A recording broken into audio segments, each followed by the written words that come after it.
గుప్త నిధుల పేరుతో ఒక వ్యక్తిని మోసం చేసిన 6 సభ్యుల గ్యాంగ్ను అరెస్ట్ చేసినట్లు మార్కాపురం డీఎస్పీ నాగరాజు తెలిపారు.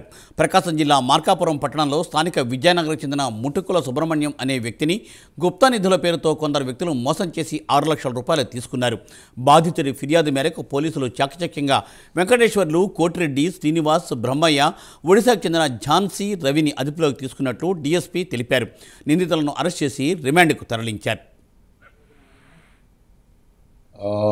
ఒరిస్సా నుంచి కూడా ఒక ఝాన్సీ అనే ఒక అమ్మాయి, అలాగే రవి అని అతనితో కోహాబిటేషన్లో ఉండే ఇంకొక అతను కూడా దీంట్లో రంగంలోకి దించి ఇతను నమ్మించి పలు దఫాలుగా ఇతని దగ్గర నుంచి 6 నుంచి 7 లక్షల రూపాయలు ఫోన్పే ద్వారా డబ్బులు వేయించుకొని, సో వీళ్ళు ఒక ఫేక్గా కొంతమంది మనుషుల్ని అలాగే పిలిపించి దాని మీద కూడా దర్యాప్తు చేస్తాం. ఒక 30-40 మంది కూలీలను కూడా తీసుకొచ్చి ఇక్కడ ఏదో కొంత దగ్గర పెట్టి, సో కొంత దగ్గర కూడా తవ్వినట్టు కూడా మనకి సమాచారం ఉంది.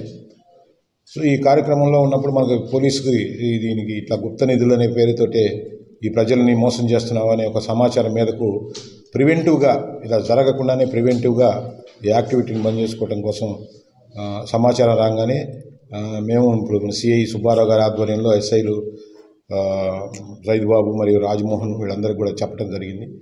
వీళ్ళు దాదాపు ఒక 6 మంది ఎవరైతే ముద్దాయిలు ఉన్నారో ఒక 6 మందిని కస్టడీలోకి తీసుకొని వీరు విచారించినప్పుడు ఈ గుప్త నిధుల పేరుతోటే ఎంతో బంగారం లైవ్లో దొరుకుతుంది, ఏ గుహల్లో ఉంటుంది, లేకపోతే తవ్వితే తీస్తే బయటకు వస్తుందని ఇలా రకరకాలుగా మోసం చేసి ప్రజల్ని దగ్గర నుంచి డబ్బుల్ని ఎక్స్ట్రాక్ట్ చేస్తున్నారని, డబ్బుల్ని దోచుకుంటున్నారని సమాచారం మేరకు వీళ్ళందరినీ కూడా ఈ కేసులో అరెస్ట్ చేసి ఇప్పుడు రిమాండ్ పంపడం జరుగుతుంది.